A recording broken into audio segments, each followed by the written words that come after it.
There we are, Dave, early hours of the morning, Mallory Park. What are we doing here? I haven't got a clue, mate, but it is early. It's either flower arranging or fast cars, I think. But Roger's keeping fairly quiet about it all. It is that, mate. I think we'll stick with Roger until Rick Neal arrives. He's going to tell us what it's all about, apparently. Yep, wait and see. It's the man that's going to tell us all about it. This is Richard Neal. Richard, nice to see you. Hi, nice to see you. Now, my viewers are going to want to know, Richard, why are we here? Well, it's the Eurocar test day, really. It's a press day. It's the first chance for all the competitors to get out and test their machinery for 99. Excellent. So what's new for the package this year? Well, the main thing is we're putting a bigger focus on race days. We've got pit stops, reverse grid races. Some of the drivers come and draw their grids by ballot.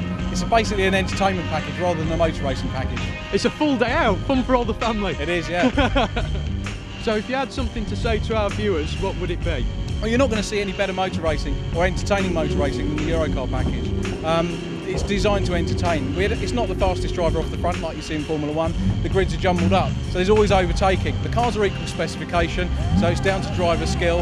As I say, it is entertainment all the way through the package, right the way, whether it's the Volkswagen Beetles, which is really an entry-level motorsport, or the V8s, which are sort of top-level American-style racing machines. Right, so harking back to the NASCAR sort of series. Very much so. NASCAR is what we're about here. I mean, this is a feeding ground. Last year's V8 champion, Stevie Hodgson, is going off to race in the NASCAR Busch Series this year. Really? So we're actually now feeding the NASCAR series. Excellent. Well, good luck, Stevie. I hope you do well out there. Come back and tell us how you do, mate. I really look forward to that. Stevie's going to be with us this year again, so we're helping out, yeah. Excellent. Right, well, we'll try and grab Stevie later. Watch out for that. We'll try and grab him. Now, what's this about pit stops I've been hearing so much about? Right, well, Eurocar have pit stops, not just sort of like, well, the tyres need changing or we need more fuel. You know, that's a what-if scenario. We actually have mandatory pit stops. The cars will come in at some point during a race and actually have a mandatory pit stop to change tyres. That adds to the entertainment. You know, how quickly can the pit crews get the tyre change done? The positions are all jumbled up in the race.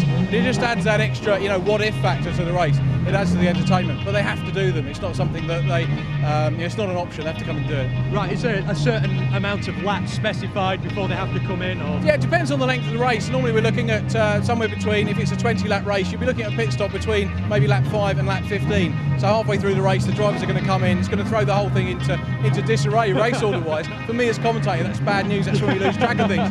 But the great thing is it brings the pit crews in. So the race is very much in the hand of the pit crews. The car we're standing behind, this one here, Paul Eaton's car, they were the quickest pit crew last year. Right, what sort of times are we talking about? I mean, we've all seen Formula 1, 7, 8 seconds. Okay, well, you've got to bear in mind that all the equipment here is manual. There's no electronic equipment, no electronic jacks. It's all manual, exactly as they do it in the States. But here you're looking at pit times, maybe anything between probably 25 to 40 seconds manually to change the tyres, which sounds like a lot, but you compare it to NASCAR, that's very quick. Yeah, it's very quick for anybody. I couldn't change my tyres in that sort of time. Richard, thank you very much for seeing us, and we'll come and see you soon. Good luck with your commentating. Enjoy the season, cheers. Thanks very much. Thank you. Okay, I've just jumped into the passenger seat of Christian Dex V6 here. Christian, how did you get into this? Well, I've always been racing. My father was a racing driver, so I'd obviously been at circuits all my life. And then at the beginning of last year, decided that I wanted to have a go myself. I did the XR3i series, and then I was fortunate enough to get a test with Team Brask at the end of last year, and that's developed into the drive for me for this year. So do you enjoy driving these a lot more than the XR3is? Yeah, it's a completely different thing. Yeah, Tell us about how it's different. Well, the XR3i is a tin car for a start. It's a normal road-going chassis, whereas the V6 is a space-frame, proper race car. It's got a lot more power. It's rear-wheel drive, we're on slick tyres, big brakes. It's just another world. Excellent. Is this your car then for the season? Yeah, I've got the car for the full season. It's owned and run by Team Brask, so it should be a good year. It's a proper outfit, so. Excellent. And do you think this is going to be quite a popular series over here? Yeah, I would say so. Yeah, it's going to be fantastic. And are you going to scare me to death out here now? I hope so. Oh, excellent. I can't wait. Thanks a lot, Christian. Cheers. Let's kick some ass.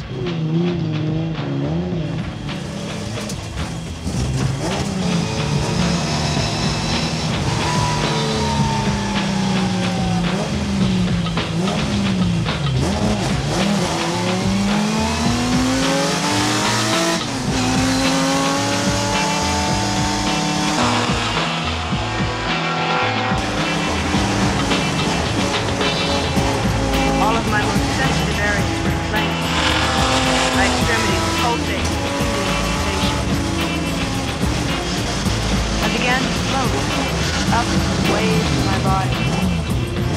My brain seemed to be held in the grip of a giant ice. There it is, he's back. Dava, how was it? Sod this presenting thing, man. I'm getting into racing. That is unbelievable. Absolutely awesome, that is. What was it like, mate? Brilliant, brilliant. Going around the bends. Yeah? Awesome. What's the awesome. power like, man? Powerful, dead powerful. Really good. He's a dead good driver as well, actually. It was really good, yeah. Excellent. Feel safe? Felt safe as house, yeah. There wasn't much room for talking, though, to be honest with you. But Can't hear a thing, can you? no, and I couldn't gauge how fast we were going, but it was bloody fast. Brilliant. There you go. He's gone. He's left us. He's gone to the toilet.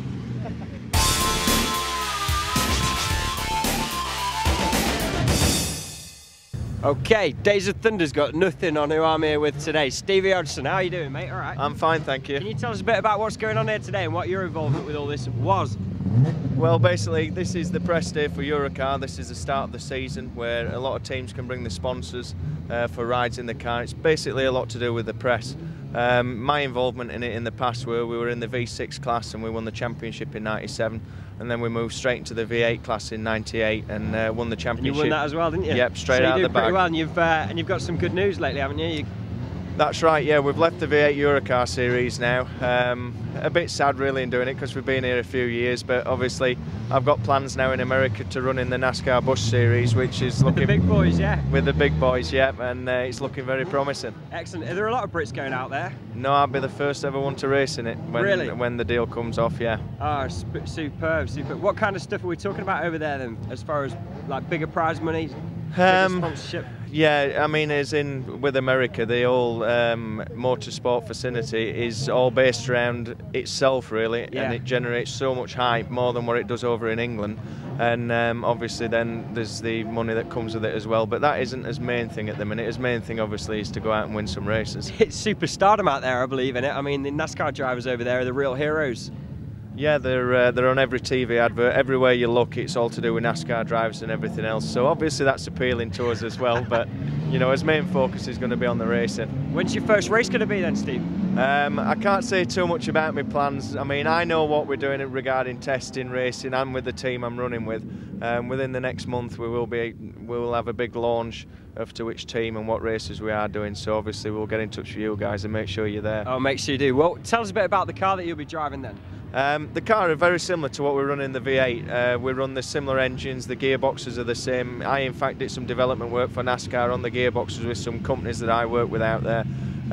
So a lot of bits of the car are the very same as to what I will be running over there as well. So that's helped in a big way as well. Is it true that the NASCARs, you're talking 200 miles an hour around that circuit? Yeah. I mean, I think the fastest we were doing in his V8s was around about 180. That were down at Castle Coombe, was that. How's that feel?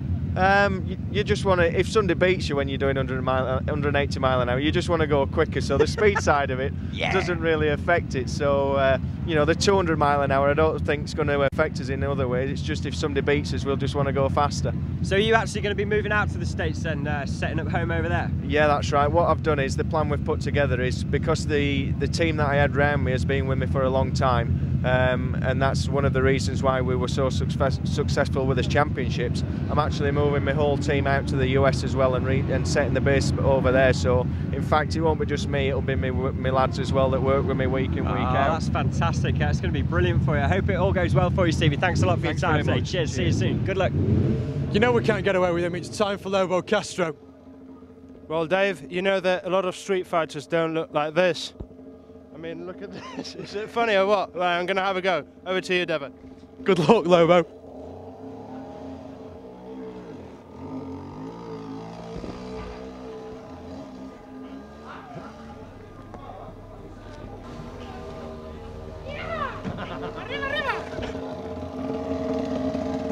Great, fantastic.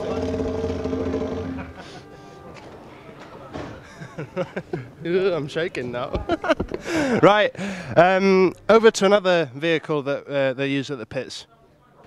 Now, this is my kind of four wheels, not what you said, Dever. I mean, this is the proper business. So I'm going to have a little go. Over to you, Dever.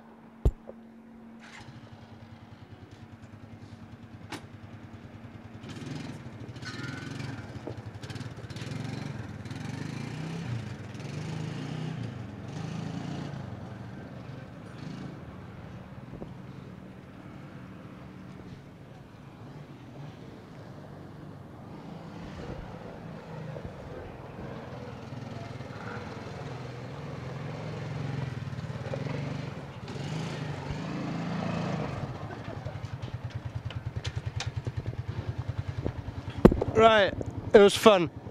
That's it from me. Now Dave told me that he was looking for some pit vehicle for me to do, and I can't actually find it. Oh no, I don't believe this. Okay, Dave.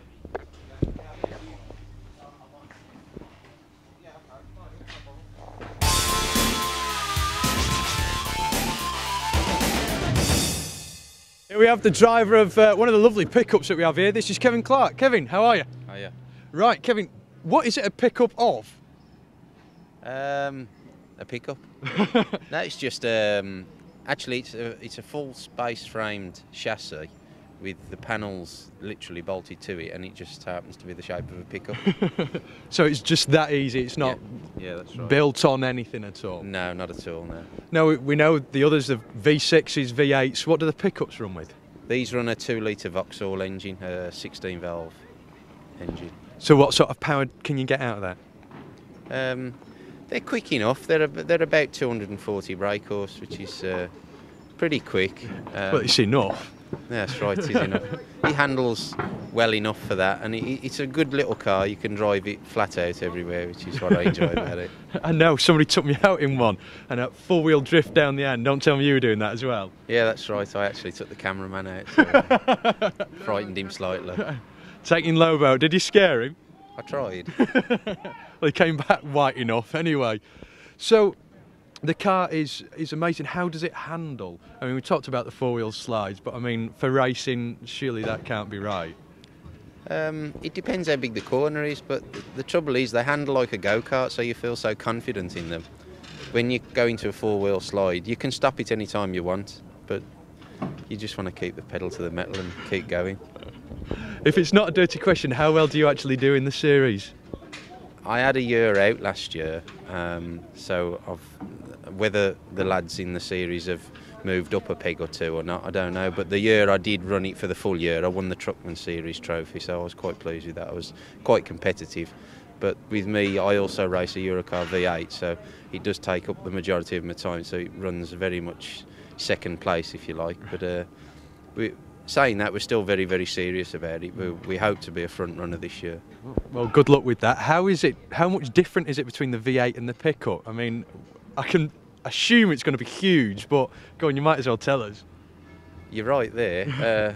The only comparison is really they race on slicks, but even those are a different size. There really is no comparison, because the V8 is left-hand drive and it races anti-clockwise.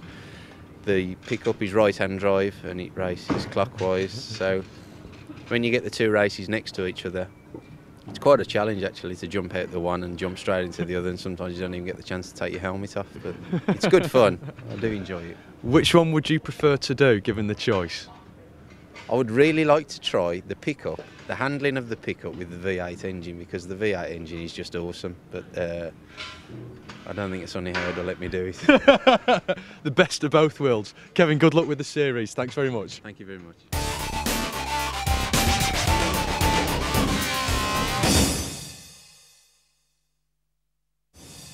Eurocar has been sponsored by one or two people this year. Classic Chevrolet have come along. Max Power are going to sponsor their pace cars. The legends are back in the package. We've got the big boy toy Beetles. We've got single-seaters. Just over there we've got the pickups with V6. Next to that the V6 Mondeos. And the last two, the pick of the bunch, the V8s. This is going to be a very special thing to watch. Here we are with one of the drivers of the huge V8s. It's Paul. Paul, how are you doing? Hi, nice to see you today. Nice to see you. Paul, can you talk me through the car itself? I mean, we know it's a V8, but what else have we got on board? Well, basically, the V8 Eurocars are based on the American NASCAR series, and the engines that are in them, the gearboxes and the back axles, are essentially from that series. And we race against, like specification cars, so that the job's as exciting as possible. Basically, you've got 500 brake horsepower under the bonnet, you've got pretty narrow tyres, and that really is a recipe for excitement, both from the driver's point of view, and we'd like to think from the spectator's point of view as well. Well, from what we've seen today, I would completely agree with you.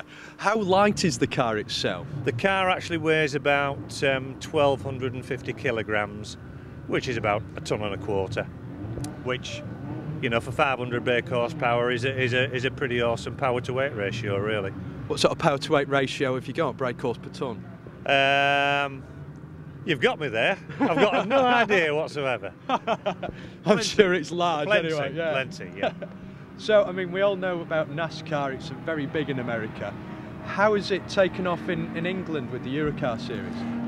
Eurocar has actually been in existence since I think it was July 1994, and really to get to the situation where we are now with the V8s, the V6s, the pickups and so on is really a pretty meteoric rise. I think to some extent the series now is ready to expand into bigger and better things. And I know, you know, from the driver's point of view, you know, we can't wait for that to happen. I'm sure you can't. How far do you think Eurocar could go? What do you think would be the next step for Eurocar from this point on? I think if there are enough tracks available, of which all the drivers are very excited by the announcement of the 1.5 mile oval near Corby, which is, I think it's called the Rockingham Speedway.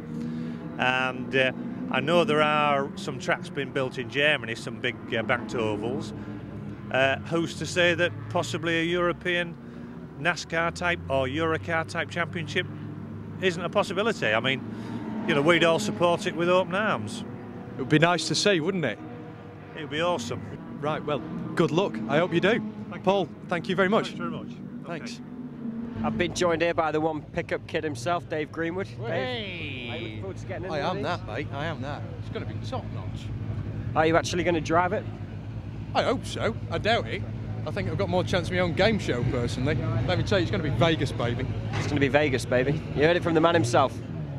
So while he's just getting his stuff together, what kind of horsepower have these cars got? About 235. Yeah, what kind of top speed do you reckon you'll be getting up to out there with him in it? 140. Oh yeah? What's it feel like in one of these at that kind of speed? Very low to the ground. I'll tell you when I get back. Make sure you scare him, please do. All right, thanks a lot, cheers.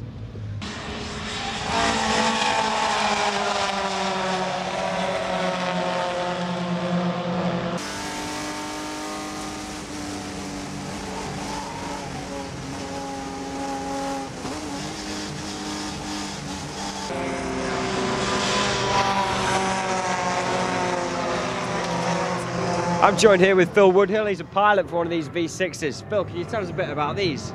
Yeah, what they are, it's got a Ford V6 2.9 litre engine. It's a space frame chassis cladded with like Ford Mondeo body shell. It runs on racing tyres, Avon racing tyres. Brake horsepower of about 250, but the top speed sort of 150, 155 miles an hour. How long have you been racing these cars for? I raced, my first season was last year, and I won the V6 Rookie of the Year last year. So I'm looking forward to moving things on a bit this year and sort of being right up there. What do these cars handle like when you're actually out there? They're not too bad really. With sort of the wide slick tyres and that, they're not the best, not as good as like a single-seater or a slimline car, but they're reasonable. Yeah. Is this your car, this one? It is my car, yeah, that's right. Oh, nice. And can you tell us a bit more about what it's actually like to be driving one of these? And there's a lot of other people out there as well. There's a lot of banging and shoving going on out there. It's fun to drive. I enjoy sort of driving the V6. The racing is very close. There's not a lot of banging and that, but it's just very tight, close racing. Everybody's closely matched. All the cars are the same. They're reasonably even, so you've not got someone who can spend a lot more money and get a sort of a big advantage, so they are really close. Would you tell us about how you got into this? Yeah, my background, I used to race mini stocks about 15 years ago, and then I moved into Formula 2 stock cars. When the Euro cars came out about 3 or 4 years ago, it was something that I was interested in, and I kept looking around, and eventually after 3 or 4 years I sorted out the finance and that, which moved me into the V6, which is excellent. What would be, I think I just dented your car there. What would be the finances? What kind of money are you talking about to get into this kind of thing? with the setup and that, it's quite expensive. To run the car for the year, once you've got the car, is around about sort of £20,000 to £25,000. But to set up the whole package, if you're looking at a bus, to buy the car, the awning and everything, for the initial first year, you may be looking at sort of 50 to 60,000. So yeah, it is a fair amount of money, but in motorsport terms, it's not a massive amount. So would it be quite a good thing for people to get into, young people now who are looking to get into racing and stuff like that? Do you think it'd be a good ambition to sort of look out for? I certainly think so. I think you know, the sport's going far. I'm sure it's going to move forward, and yeah, I think it's the thing to be in. If you want good close racing, it's the thing to be in. Excellent. Thanks a lot, Phil. All right. Cheers, man. Thanks. We've got to go to the pub. You didn't get breakfast. I did. Who got breakfast? Well, you did, didn't you? I did, yeah. So it's your time to pay for the. It's your time for the. It's your round. Your round. Beers, man. Cervezas. Vamos. Let's go.